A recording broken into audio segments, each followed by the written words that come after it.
Pemirsa, Kejaksaan Agung menetapkan mantan Menteri Pendidikan Kebudayaan Riset dan Teknologi Nadiem Makarim sebagai tersangka kasus dugaan korupsi pengadaan laptop berbasis Chromebook. Nadiem ditetapkan sebagai tersangka setelah Kejagung memeriksa sekitar 120 saksi dan 4 orang ahli dalam perkara ini. Setelah ditetapkan sebagai tersangka, Nadiem langsung ditahan selama 20 hari pertama terhitung sejak 4 September 2025.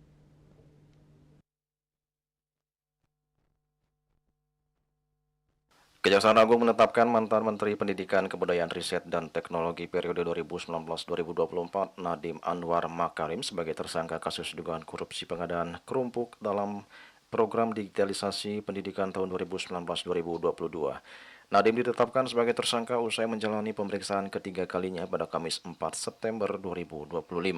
Kejagung juga telah memeriksa 120 orang saksi dan 4 orang ahli dalam perkara ini. Direktur Penyidikan Jampitsus Kejagung Nur Cahyo Jungkung dalam konferensi pers pada Kamis 4 September menjelaskan bahwa dugaan korupsi bermula ketika Nadiem menjabat sebagai Mendikbudristek pada Februari 2020. Saat itu Nadiem melakukan pertemuan dengan pihak Google Indonesia untuk membahas program Google for Education dengan produk Chromebook, Chrome OS, dan Chrome Device Management (CDM). Dari serangkaian pertemuan tersebut disepakati bahwa pengadaan perangkat teknologi informasi dan komunikasi di Kemendikbudristek akan menggunakan Chromebook.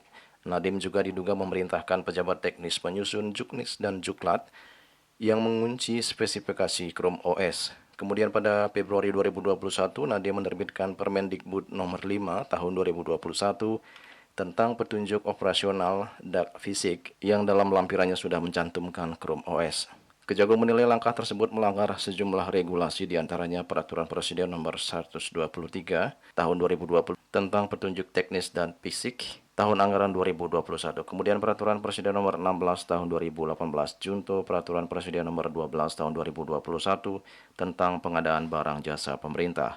Lalu Peraturan LKPP Nomor 7 Tahun 2018 Junto Peraturan LKPP Nomor 11 Tahun 2021 tentang pedoman perencanaan pengadaan barang jasa pemerintah.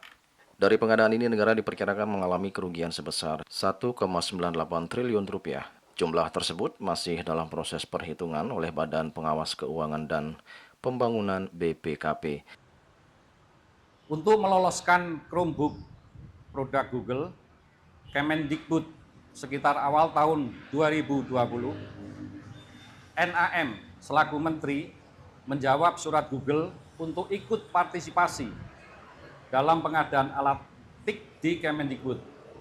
Padahal sebelumnya surat Google tersebut tidak dijawab oleh Menteri sebelumnya, yaitu ME, yang tidak merespon karena uji coba pengadaan Chromebook tahun 2019 telah gagal dan tidak bisa dipakai untuk sekolah garis terluar atau daerah terluar tertinggal terdalam 3T. Atas perintah 6 dalam pelaksanaan pengadaan TIK tahun 2020 yang akan menggunakan Chromebook, SW selaku Direktur SD dan M selaku Direktur SMP membuat Juknis, Juklat yang spesifikasinya sudah mengunci, yaitu Chrome OS. Selanjutnya tim teknis membuat kajian review teknis yang dijadikan spesifikasi teknis dengan menyebut Chrome OS.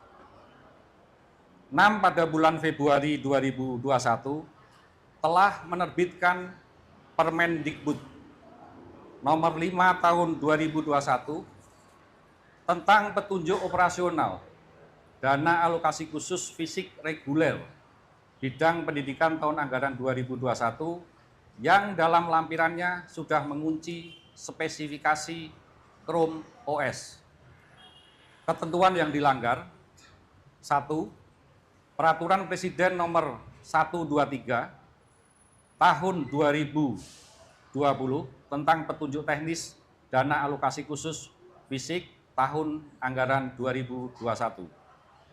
Kedua, Peraturan Presiden nomor 16 tahun 2018 sebagaimana telah diubah dengan Peraturan Presiden nomor 12 tahun 2021 tentang pengadaan barang jasa pemerintah. Ketiga, Peraturan LKPP Nomor 7 Tahun 2018 sebagaimana telah diubah dengan Peraturan LKPP Nomor 11 Tahun 2021 tentang pedoman perencanaan pengadaan barang jasa pemerintah. Kerugian keuangan negara yang timbul dari kegiatan pengadaan TIK diperkirakan senilai kurang lebih 1.980 miliar yang saat ini masih dalam penghitungan kerugian keuangan negara oleh BPKP. Atas perbuatannya Nadiem dijerat pasal 2 ayat 1 atau pasal 3 junto pasal 18 Undang-Undang Nomor 31 Tahun 1999 sebagaimana diubah dengan Undang-Undang Nomor 20 Tahun 2001 tentang pemberantasan tindak pidana korupsi serta pasal 55 ayat 1 ke 1 KUHP. Untuk kepentingan penyidikan, Kejagung melakukan penahanan terhadap tersangka Nadiem selama 20 hari ke depan di Rutan Salemba Cabang Kejari Jakarta Selatan terhitung sejak 4 September 2025. Juli Suwarte dan Ketut Semadias melaporkan.